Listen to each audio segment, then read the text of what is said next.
Hi, my name's Delphine. At a family meeting meant to honor legacy, my brother-in-law stood up and presented my project, word for word, like it was his, and I let him. I sat there and watched as he clicked through slides that didn't exist, knowing what would happen next. But what hurt more than the theft was the silence. The kind that doesn't come with yelling or accusations, but the kind that grows over years of being passed over, cropped out of photos, left off lists. Ever felt your own family turn you into a footnote?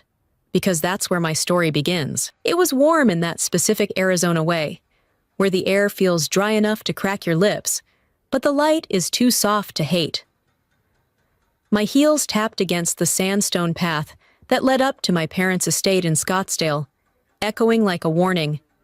This was the first time we'd all gathered since Grandpa William's funeral the week prior.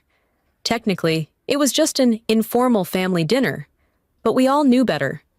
The real event was tomorrow, the business strategy session. Tonight was for positioning. The house hadn't changed.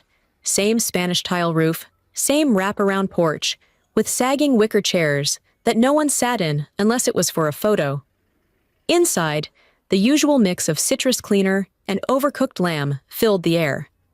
I stepped through the archway into the kitchen and was greeted with half smiles and distracted nods. It didn't take long before Vera, my sister, slid across the room toward me, her voice sweet as the wine already in her glass. "Oh good, you're here," she said. "Mom forwarded the agenda. You got it, right?" I nodded, even though I hadn't opened the email yet. I waited until I was alone in the guest room upstairs, suitcase still zipped, laptop open on the corner of the bed. The subject line was, "Updated Family Planning Agenda." My mother had written, "Please note, Bryn will present the logistics outline on behalf of the team." Bryn. Not me. Bryn wasn't even family. She was Graham's assistant. I read it 3 times, hoping it was some kind of strange formatting issue. It wasn't. I wasn't in the list of presenters, or anywhere. At dinner, the table stretched like a runway, long and unforgiving. Vera and Graham sat comfortably near the middle, surrounded by our parents and a few board-adjacent relatives. My seat? Far end. The last chair before the swinging door to the restroom, where every 10 minutes someone would brush past me with a muttered, "Excuse me." I smiled anyway, like I hadn't noticed. Graham was in rare form, cracking jokes with Dad, complimenting the catering like he'd hand-selected every item himself. Vera dabbed at his collar once, whispered something that made him smirk. It all felt rehearsed. "Strong male leadership is what keeps tradition alive," Uncle Cal said, raising his glass at one point. Several heads nodded. I cleared my throat. "I've been working on an updated supplier chain," I started. "Oh, did you hear Graham shot 2 under par last weekend?" Mom interjected. "We should make sure he connects with the vendors at tomorrow's breakout." And just like that, I was muted. The only time anyone addressed me directly was when someone at the other end needed the salt. I passed it down without a word. That night, after clearing my plate and enduring just enough small talk to remain polite, I retreated upstairs. The guest room still had the same bedding I used as a teenager, slightly too floral, slightly too tight. I sat on the edge of the bed and opened my laptop again. I thought of the 4 months I'd spent building the new logistics model. Nights hunched over the glow of a spreadsheet, testing AI forecasting modules while my takeout went cold. My hands had trembled when I submitted the final version last week, because I cared, because I wanted it to be right. Now, I was invisible. I shut the laptop without saving anything new. Back downstairs, the laughter continued, light and practiced. Graham was still holding court when I passed the dining room on the way to grab some water. I paused. He had his arm slung casually over the back of Vera's chair, his voice low but clear. "Logistics isn't complicated if you know where to look for the gaps," he said. "It's about making the right impression." Then it happened. He glanced toward the hallway, toward me, for just a beat, then turned back to Vera and nodded. And something in me shifted. I couldn't name it yet, but something was happening behind my back. And this dinner? It wasn't a coincidence. I didn't sleep. Not really. The guest room's ceiling fan spun in slow, steady rotations, casting faint shadows across the same floral wallpaper that had been there since I was 16. Every now and then, the wind outside brushed against the stucco walls like a whisper I couldn't quite make out. And beneath it all, Vera's email kept echoing in my head. Not just the words, "Bryn will present the logistics outline," but the casualness of it, the assumption that I wouldn't question my own erasure. I lay still, eyes wide open in the dark, tracing cracks in the ceiling I used to count as a girl. A small voice inside me, steady and unsettling, finally spoke, "Check the prints." I slid out of bed and padded down the hallway barefoot, careful not to wake anyone. The floorboards still creaked outside the linen closet. Nothing had changed in this house, not the patterns, not the hierarchy. Vera had turned the old home office into her personal planning space years ago. It was a neat room, leather organizer trays, framed certificates that didn't quite match her credentials, and that new glossy printer that I hated even when it worked. I opened the bottom tray first. All 15 copies of my proposal were stacked there, untouched. I flipped the first one open. Blank. Completely blank, except for the header, which still bore my name, Logistics Optimization Draft, Delphine Leroux. My stomach dropped like a stone. These weren't printing errors. These had been replaced, on purpose. I took a breath, turned on the printer screen, and opened the activity log. I'd saved the file 2 days ago on a different machine. The log showed it had been accessed again, yesterday morning, from Vera's laptop. I didn't feel rage, not then. I felt cold clarity, the kind that comes just before something breaks. I backed out of the room, careful not to leave anything out of place. Back in bed, I stared at the ceiling again, but now I wasn't still. I was wide awake in a different way. I texted my cousin Leah, the one who used to be on my side. "Hey, did you help Vera print anything for the meeting?" I knew the answer before she typed it, but I wanted to give her the benefit of the doubt. Her reply came 10 minutes later. "Yeah, just helped organize a few files. Nothing major. Don't worry." That phrase, "don't worry," like a pat on the head from someone holding a knife behind their back. I put the phone face down. My hands didn't shake, but they were warm. I knew what was happening now. It was coordinated. Quiet, calculated, and just plausible enough for everyone to pretend they didn't see it. I opened my laptop again, more awake than I'd been in days. I wasn't going to beg to be put back on the agenda. I wasn't going to explain myself to a room full of people who only listened to me when someone else ran out of things to say. As I was organizing the files, a notification popped up, LinkedIn. A message from a name I hadn't seen since Seattle. "Delphine, hey, is Graham your brother-in-law? I think he used to work near us." I stared for a moment, heart already tightening. He pitched a logistics project at our firm last year.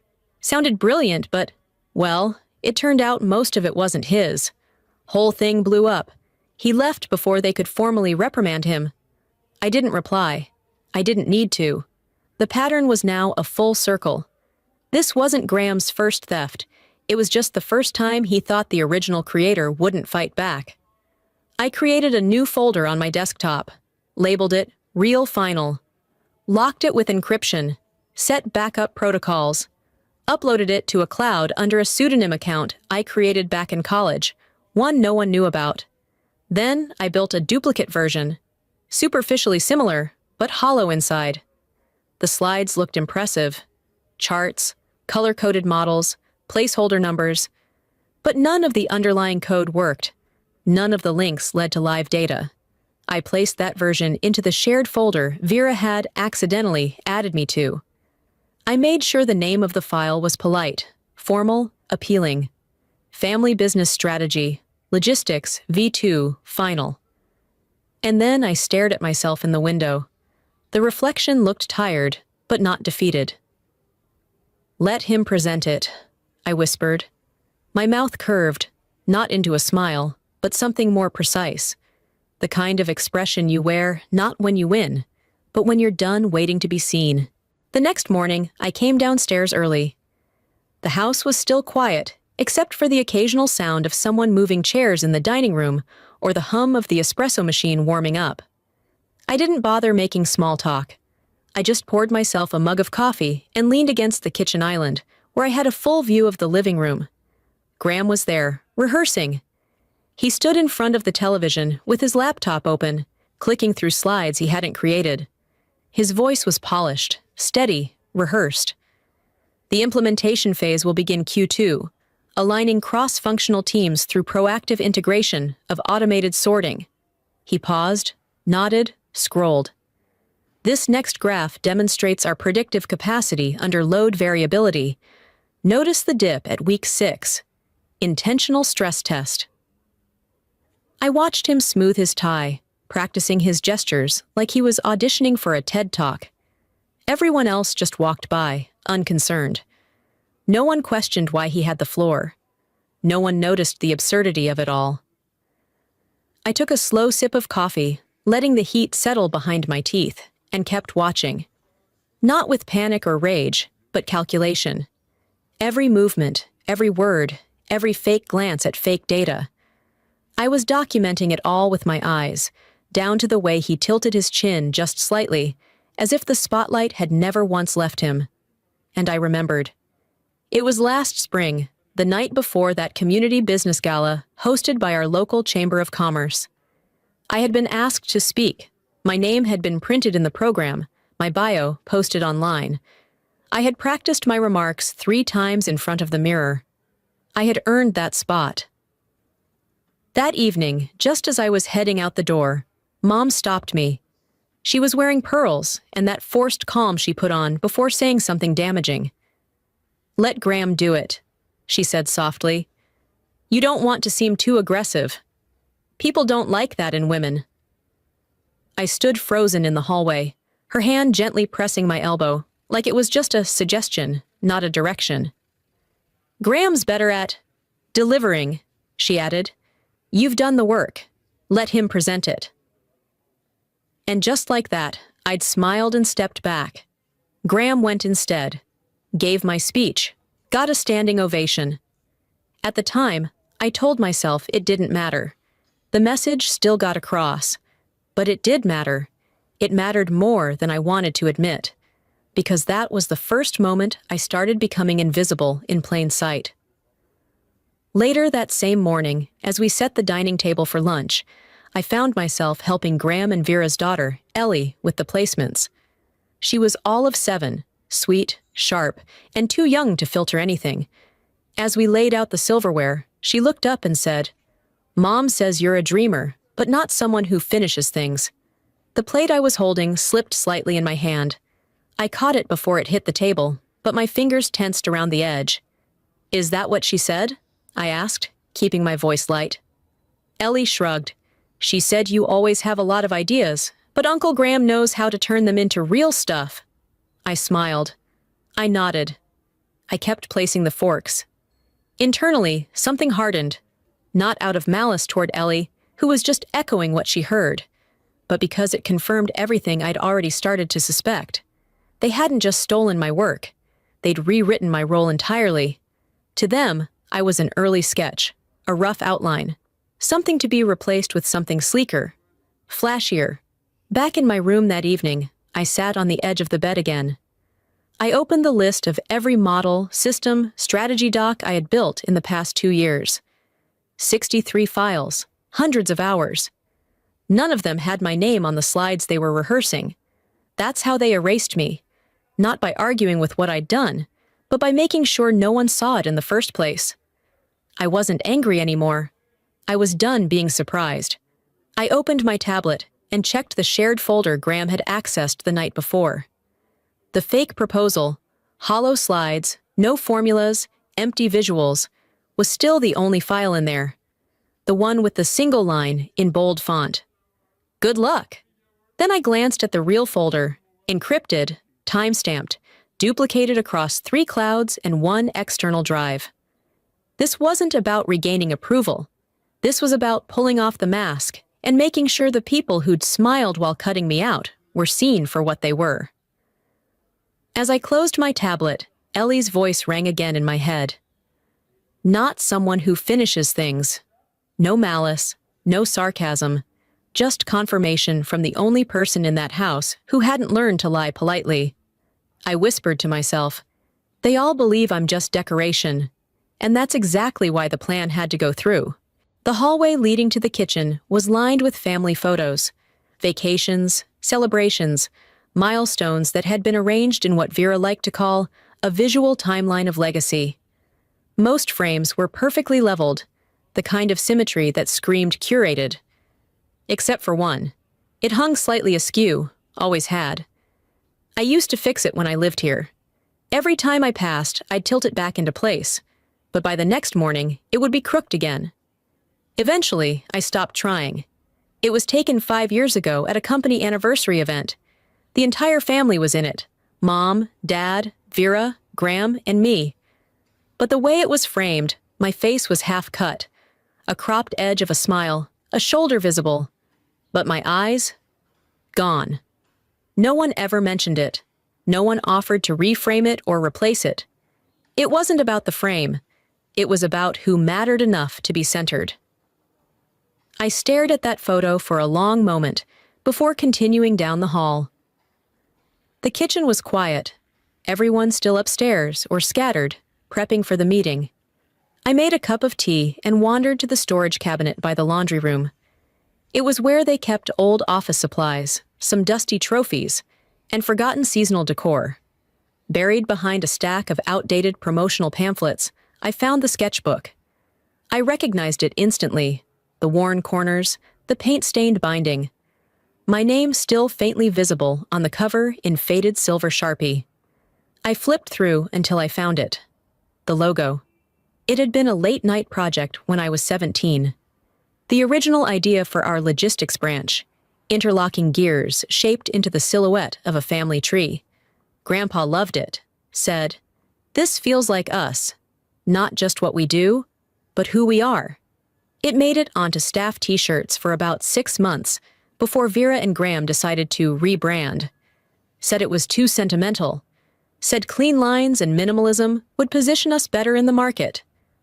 The new logo? A set of overlapping arrows in grayscale. Cold, empty, no soul.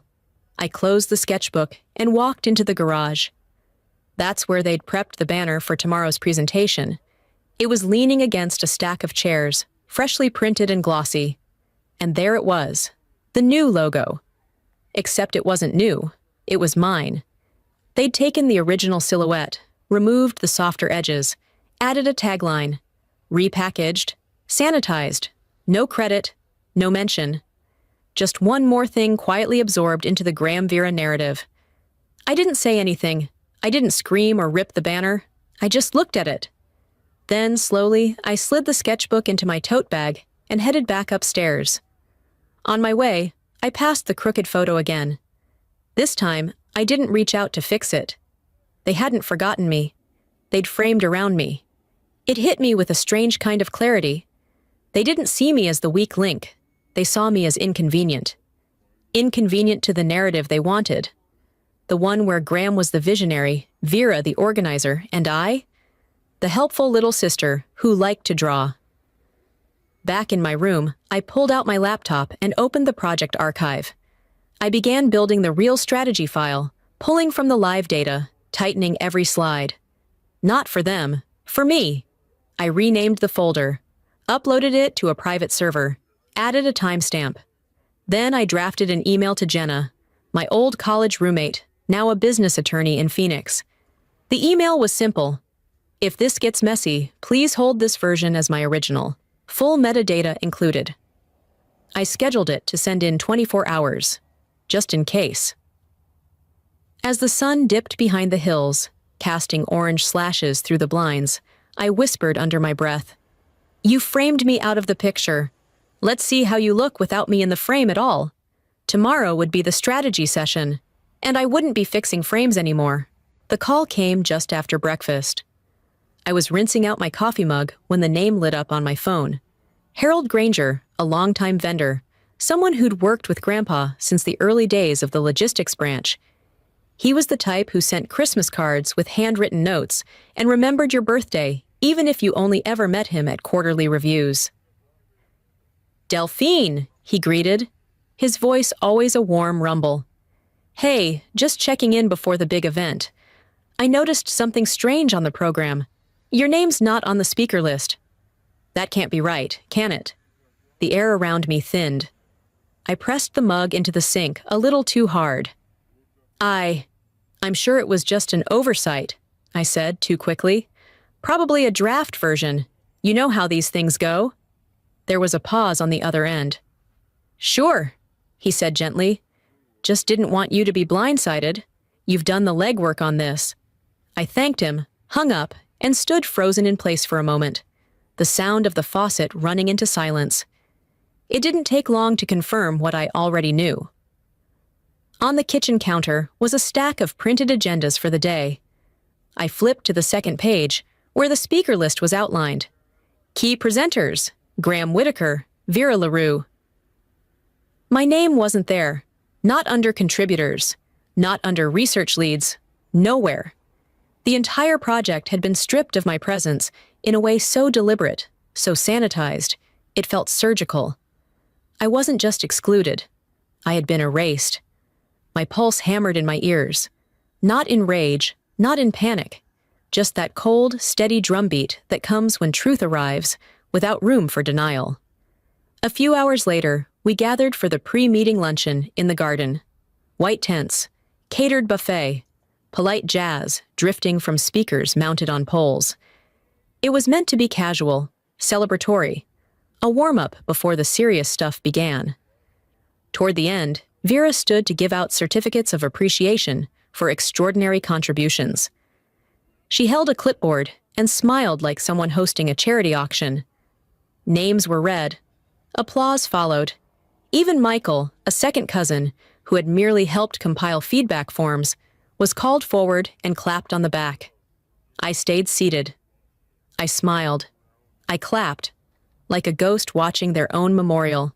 When it was over and people had begun dispersing to grab dessert or stretch their legs, I made my way over to Vera, calmly, quietly. "Hey," I said, "I think my name might have been missed in the recognitions." She blinked too quickly. "Oh, was it? That's strange. We had so many names to go through. I'll double-check. I'm sure it was just a misstep." But she didn't meet my eyes. Her gaze flicked over my shoulder, where Graham stood talking to Dad. She was watching him, for instruction, or for safety. That was all I needed to see. I didn't raise my voice. I didn't make a scene. "I'm documenting everything now," I said quietly, "just so you're aware." She stiffened, the smile slipping for just a moment. Graham glanced our way and gave a faint smirk, lifting his glass in my direction as if I'd just confirmed what he already believed, that I wouldn't do anything real. He still thought I wanted back in. He didn't realize I'd already moved beyond that. That night, I opened my laptop and created a new document. Not a strategy proposal, not a draft pitch. It was a list. Names, dates, file versions, timestamps, every interaction, every slide, every digital breadcrumb leading from the original research to the version Graham now rehearsed like it had emerged from his own mind. I opened my voice memo app, hit record. "They erased me from the program," I said evenly. "But I'm writing a different one, and they'll remember this list, even if they didn't print it." By the time I walked into the meeting room, the scent of polished wood and oversteeped Earl Grey had already settled into the corners. The table was long, oval, meant to inspire collaboration, but always made me feel like I was being observed from every angle. It was 8:55 a.m. I sat at the far end, no nameplate, no folder in front of me. Graham paced near the projector, laptop in hand. Vera adjusted her blazer while flipping through a printed agenda, her red pen making tiny circles I would never be invited to question. They didn't greet me. No one needed to. At 9 sharp, Dad cleared his throat and nodded toward Graham. "Let's get started." Graham stepped forward, exuding that tailored confidence he wore like cologne. "Thanks, everyone," he began, plugging his laptop into the projector cable. "I'll walk us through the proposed logistics transformation. This is a product of months of integration work." Click. The screen remained blank. Click. Still nothing. He hesitated. 1 second, just a tech hiccup. Vera leaned in, whispered something I couldn't hear. He clicked again. This time, something appeared. But it wasn't what anyone expected. One document, one line. Good luck. There were no slides, no charts, no predictive models or timelines. Just that single line in 72-point font, centered on the screen like a verdict. Silence spread like ink. A few heads turned. One uncle cleared his throat awkwardly. I didn't move. I just sipped my coffee, watching Graham's face pale as he tried to salvage the moment. "Looks like, maybe the file didn't sync properly," he mumbled. His voice faltered. He tapped the mouse again. Nothing changed. Someone from the finance side asked, "Do you have a backup?" "I'll check," he said. But we all knew he wouldn't find one. Graham looked up, and for the briefest moment, his eyes met mine. I didn't blink. I didn't smirk. I just tilted my head slightly and held the gaze, long enough to let him know exactly what this was. No confrontation, no scene, just silence that burned hotter than anything I could have said out loud. I reached slowly into my bag and pulled out a slim black folder, the one I'd carried quietly for weeks, knowing this day would come. "I brought something," I said, voice calm, just above conversational. Graham stiffened. Vera's smile faltered. I opened the folder and laid the contents on the table. First, the original napkin sketch, dated, signed by both me and Grandpa William. The one we drew late one night in the garage when I was 17. The one that inspired the entire operational shift they now claimed as theirs. Next, a printed email chain with attachments, time-stamped files, revisions, my commentary, his acknowledgments. Graham's name appeared only once, on an auto-reply. The room shifted, shoulders straightened, phones were discreetly tucked away. One cousin who hadn't looked at me in years nodded slowly. I didn't need to say more. The paper spoke. The silence filled in the rest. A flash of Grandpa's voice played in my memory, clear as a chime. "A business with no soul is just a building with lights." They had tried to replace the soul with polish, but soul has fingerprints, and mine were all over this. I let go of the last flicker of doubt. My hands didn't shake, my voice didn't tremble. Someone asked quietly, "Would you like to present it instead?" I closed the folder and looked around the room, at faces I'd grown up with, faces that had overlooked me, and faces that finally seemed to see. "I already have," I said, and that was the end of that. I stepped into the conference room just before the clock struck 9. The lights had already been dimmed slightly, sunlight slicing through the slats of half-closed blinds. That familiar Arizona warmth fought with the polished chill of the air conditioning, creating a space that felt split, like everything else in this family. The room smelled like citrus cleaner and pressed linen. Someone had tried to make it look important. On the far end, Graham stood by the screen, laptop open, fingers tapping a rhythm that suggested confidence, but smelled faintly of sweat. Vera hovered beside him, adjusting the stack of folders at his elbow, like they were props in a play. Her hair was perfect. Her nerves less so.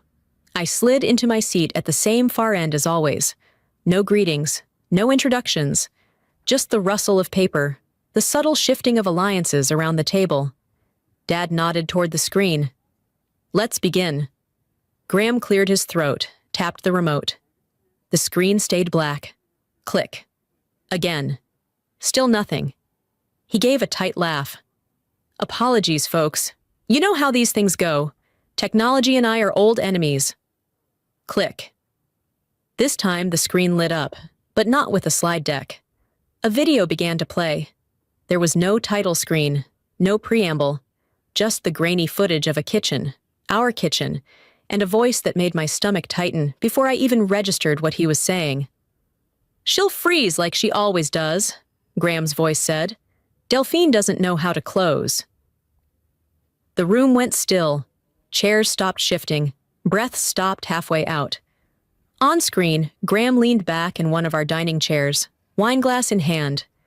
Vera sat across from him, out of frame, but her laugh was audible. He smiled. "She's brilliant," he said, "but invisible. Let's keep it that way." I heard someone gasp. Someone else whispered, "Oh my God!" No one moved. No one turned to me. Except him. Graham's eyes darted in my direction, wide and unsure for the first time in years. He looked like a man caught at the altar with the wrong vows in his hands. I didn't move. My laptop stayed shut. My hands rested calmly on the table. I had nothing to add. Dad coughed, not a word, just the clearing of his throat, like that could smooth over the punch in the gut that had just been projected for a room full of stakeholders. Mom blinked too fast, one hand clutching her necklace like it might tell her what to do. Vera reached for the laptop cable, fumbled, unplugged it too late. The damage had already been done. My cousin whispered to no one in particular, "Did they really just say that?" Uncle Raymond, who hadn't taken a side in 15 years, crossed his arms and leaned back, his face tight and unreadable. But his body had shifted, away from them, toward me. No one said anything, which was perfect, because silence here had always been a weapon, and now it was a verdict. I looked at Graham one more time. He was pale, his jaw tense, but still holding on to whatever illusion he thought he could preserve. Vera stared straight ahead, face blank, but her fingers twitched at the base of her folder. When I finally spoke, it was barely above a murmur, but everyone heard. If I had made that video, it would have been cruel. I let that sit. 1 second. 2. But I didn't. I reached forward, tapped the table once with my index finger. It auto-played from your own shared folder. Someone exhaled like they'd been holding it for an hour. There was a pause. Then the sound of one hand clapping, slow, deliberate. Then another. No standing ovation, no grand declarations, but the kind of applause that doesn't belong to a room. It belongs to a reckoning. I didn't smile. I didn't gloat. I just sat in the chair they didn't think I'd fill, and let them watch me become the story they tried to write without me. The room didn't so much empty as dissolve. After the video, after the brief ripple of stunned applause, conversation returned in awkward bursts. Short, murmured exchanges, glances cast downward, chairs scraped just enough to create an exit. I stood near the window, sunlight crawling slow across the carpet like it was trying to slip out of the room too. Someone clapped again, out of rhythm, like they didn't know what else to do. No one joined them. It died quickly. I didn't move. My hands were steady at my sides, my breath calm. Not because I wasn't shaking on the inside, because I refused to let them see it. Across the room, my mother sat stiff in her chair. She hadn't said a word since the video, hadn't even looked in my direction. I waited.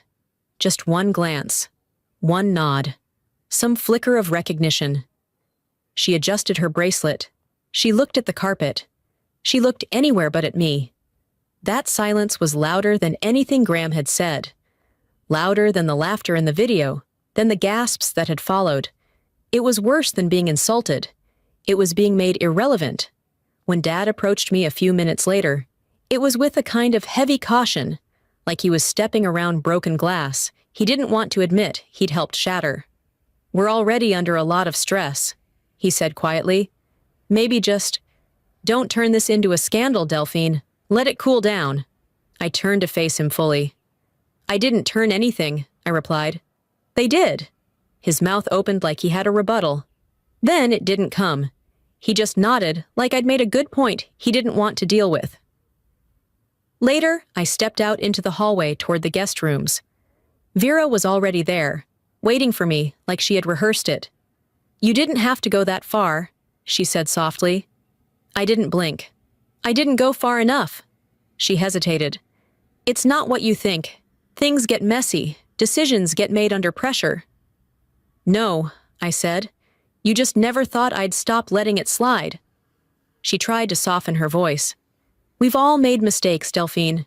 This whole thing's it's a misunderstanding. I smiled, but it was a small, sharp thing. You misunderstood how long I've been watching. Her face twitched. I walked past her before she could formulate the next spin. Back in the guest room, I didn't slam drawers or tear down posters like a teenager wronged. I simply packed. My things had never taken up much space in that house anyway. I folded each piece deliberately, zipping the suitcase with the same calm I'd used when encrypting the real project files. I didn't take the name tag from the meeting, the one with Delphine Leroux, Logistics Coordinator, printed in bold. I left it face down on the nightstand like a headstone. Before I walked out, I looked around the room once. Not out of sentiment, but finality. The room was beige, floral, untouched, like a set left over after the lead actor quits. I didn't say goodbye. No one came to stop me. Outside, the sun had dropped behind the hills, casting long shadows on the lawn. I walked slowly to my car, let myself settle into the seat. I didn't start the engine right away. Instead, I pulled out my phone and typed a text to Jenna. Start the filing, I'm ready. I wasn't suing anyone, not yet. This was about formally beginning the process of transitioning all rights to the real project structure under my name. Quietly, legally, permanently. They'd think I was just leaving, but I was documenting my own return before they even knew I'd gone. The morning after, the house felt hollow. Not quiet like rest, but quiet like shame. A kind of emptiness you don't fill with eggs and toast, the kind that soaks into the walls. No one knocked on my door, no footsteps in the hallway. Just the faint sound of coffee brewing in the kitchen, like someone was pretending things were still normal. I stayed in bed longer than usual, not because I was tired, because I wanted to see if anyone would come. They didn't. Eventually, I sat up and reached for my phone. One notification, a text from Leah, my cousin. The one who used to share gum wrappers with me under the table during board meetings we weren't invited to. The one who knew better. Sorry I didn't speak up. If I did, I'd lose my place too. That was it. I stared at it for a long time, thumb hovering over the keyboard. I didn't reply. I just saved it. Not for revenge, just for the record. The sentence lodged in my chest like a thorn. Lose my place. Like the only way to be safe in this family was to stay small. Stay agreeable. Stay out of the way. I got out of bed, dressed slowly, poured myself a cup of coffee from the half-full pot in the kitchen. No one else was around. Not even Vera. By late morning, my phone buzzed again, this time with a push notification. Graham had posted a video on his professional profile. I clicked it, sat down, watched it unfold. I deeply regret the confusion surrounding recent events, he began, standing in front of a soft-lit bookcase. I take full responsibility for the miscommunications and understand the importance of transparency in all business relationships. His tone was polished. A background instrumental track played softly. Piano, something moody and slow. The lighting flattered his jawline. The apology was full of words and yet said nothing. He never mentioned me, never said my name, just the situation and misunderstandings. I scrolled through the comments. Such grace. Real leadership. This is how men own their mistakes. And then, this sounds AI generated. Anyone else feel like this was written by ChatGPT and an intern? I set the phone down on the table. My stomach didn't twist. My throat didn't close. I'd already seen behind the curtain. Later that afternoon, a friend from my grad school days texted me a screenshot. Vera just reposted the video. Her caption says, "Family first, always." It wasn't damage control. It was narrative design. They weren't sorry. They were curating their side of the story, shiny and smiling, with all the blood cleaned up. I didn't respond to that either. Instead, I opened my photo library, scrolled back 10 years, found the picture of Grandpa William and me in the garage, both of us covered in smudges of ink, laughing. He was holding up the original sketch I'd drawn, the prototype for what would become the entire logistics brand, the version that got buried under rebranding and streamlined identity later. I posted the photo with one sentence. Some stories don't need edits. No hashtags, no blame, just truth. Within an hour, I had a dozen direct messages from former employees, from vendors, from people who'd been told I'd stepped back voluntarily, who said they always wondered why my name wasn't on anything. That night, as the sky turned that bruised blue outside my window, I sat in the quiet and watched the likes tick up, not in waves, but in slow, meaningful ripples. My phone buzzed again, a number I didn't recognize. A voicemail left by a local journalist asking if I'd be willing to comment on recent events within the La Rue business structure. I didn't return the call. Not yet.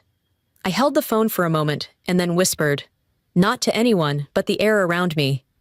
I'll let the silence speak for now. The office smelled like lemon wood polish and paper from another decade. Not dusty, just aged. Familiar. The kind of place where names outlast the voices that once spoke them.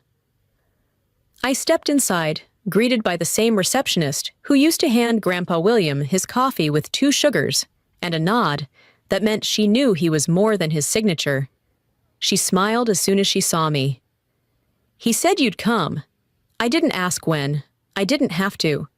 There was a manila envelope waiting on the desk with my name written in his handwriting, slanted, purposeful. Delphine, in blue ink, underlined once. The lawyer, Mr. Trent, didn't say much. He slid the envelope across the table like it weighed more than a legal document should. I took it in both hands, steady now, and opened it carefully. Inside, a flash drive and a sealed folder. The drive clicked into the side of my laptop with a soft snap. I hit play. Del, my grandfather's voice said, clear and low, as if he were in the room with me. If you're hearing this, it means someone tried to erase you, and I'm sorry I wasn't there to stop it. My throat tightened, but I didn't cry. Not anymore. I just listened. You're the reason this business survived long enough to become something worth inheriting. Your name deserves to be on the door and on the plans and in the history that will be told after we're all gone. He paused, exhaled. I could almost see him leaning back in his office chair, rubbing his temples, tired but proud. People forget names. They rewrite contributions, but they can't rewrite structure. So I did what I had to do, and I hope you'll do what you must. I sat there, eyes locked on the screen as the audio ended. The silence that followed wasn't empty. It was full of purpose. I opened the sealed folder. Inside, a notarized amendment, a legal transfer of creative and operational control for the logistics branch, signed 6 months before he passed. No space for interpretation. My name in bold, clean font. The clauses airtight. It bypassed my father. It bypassed the current management structure entirely. It didn't ask for consensus. It declared lineage. In the margin of the final page, a handwritten note. Families don't have to agree, but they must remember. Later that afternoon, I met with the corporate advisor overseeing the estate transitions. A tall man with an expensive tie and the kind of smile that only bends under clarity. I handed him both folders, one with the notarized transfer, one with a printout of Graham's apology video and its social media analytics. I'd like this on record, I said. He flipped through the papers, nodding slowly. Understood. Do you want to issue a public statement? No. Just let me know which one of these versions will age better. That evening, I rented a small space downtown. It wasn't glamorous, just a brick unit with concrete floors and good bones. I called a few consultants, people I trusted, people who hadn't sold their integrity for convenience. We laid out the rollout plan. It wasn't about a rebrand. It was about restoring the original intent. My first email to the team began simply, "This business was built by hands you never saw." And I meant every word. Before I closed my laptop that night, I copied the audio file of Grandpa's message onto an encrypted hard drive, then backed it up to cloud storage. I didn't need to post it. I didn't need to share it in a boardroom or attach it to a press release. I just needed to make sure it wouldn't disappear. His last sentence stayed with me long after I shut everything down. And if they forget your name, make sure the system you built doesn't. The bench out back hadn't been sat on in years. Weathered wood, a splintered armrest, overgrown ivy sneaking around its legs like it was trying to reclaim it. And yet, it held me as steady as it always had. The house behind me was quieter than it had been in a long time. Not just in sound, but in presence. Conversations that had once echoed through the hallways had turned into short murmurs, half-finished sentences. It wasn't guilt. It was discomfort. That sharp awareness of having been complicit and now unsure how to behave when the story shifted out of their hands. I didn't need noise anymore. I just needed truth to linger. And it had. Vera appeared beside me like she'd been waiting for the courage to approach. 2 mugs in her hand, both steaming. "Coffee," she said. I nodded, took the cup. The ceramic was warm. Her expression wasn't. She didn't apologize. She didn't try to explain. Instead, she sat down next to me and said, "I underestimated you." I didn't flinch. "You assumed I'd rather be liked than remembered." She let that settle. We sat there, drinking slowly. A breeze pushed through the hedges, rustling dead leaves. It should have been tense, but it wasn't. That silence used to hurt. Now it just felt earned. "I didn't know about the letter," she said finally. "You didn't want to," I replied. Convenience doesn't ask questions. She didn't argue. For once, Vera just sat with the truth instead of trying to spin it. By the end of that day, word had trickled through the family. Graham was gone. No calls, no emails. Just gone. Someone mentioned he was job hunting out of state. Another said he had connections in Dallas. I didn't care. I wasn't relieved. I wasn't bitter. I was indifferent, and that surprised me more than anything. I overheard an uncle say, he had potential, but, and then trail off, like they couldn't finish the sentence without indicting themselves in it. When the business advisor called, he didn't sound apologetic, just brisk, like someone cleaning up paperwork that should have been filed months ago. "The board's been briefed," he said. "You'll be leading the logistics rollout officially. We'd like you to present next week." I didn't feel a rush of triumph. I didn't fist pump or celebrate. I simply said, "Okay." Because this time, it wasn't about proving anything. It was about doing it the way it should have been done from the start. That night, I stood in my childhood room and opened the drawers I hadn't touched in a decade. Old sketch pads, folders with ideas half-dreamt, notes scribbled in margins I once thought no one would read. At the bottom of a drawer, beneath a stack of newsletters and handouts, I found a letter I'd written to myself when I was 19. It wasn't sealed. It was just folded neatly, the paper yellowing at the edges. "Dear me, don't let them reduce you. Don't become a mirror for their convenience. Build, stay curious, you will not disappear." I read it aloud in the empty room. "You will not disappear." And I hadn't. I packed the letter into my laptop bag, not because I needed a reminder, but because it deserved to leave this house with me. The next morning, I walked back out to the bench, ran my fingers along the wood. It creaked beneath my touch. Worn, sure, but unbroken. Just like me. Just like the legacy I was about to carry forward. The morning air in Phoenix was dry and steady, like it had nothing left to prove. I arrived before anyone else, just as the sun broke over the skyline, brushing gold against the windows of the new logistics center. There were no cameras waiting, no ribbon stretched across the entrance, just a clean sidewalk and quiet wind. That was exactly how I wanted it. I walked toward the building slowly, taking it in. The facade was sleek, glass and steel blended with reclaimed wood from Grandpa's old warehouse. The design firm had followed my plans exactly. Simple, strong, modern with roots. My eyes found the lettering above the double glass doors. Not a plaque, not a banner. Etched, permanent. The LaRue Initiative, in honor of William and his granddaughter. And below it, in bold serif, Delphine LaRue. No initials, no abbreviations, no one else's name. I stood there for a moment, letting it settle.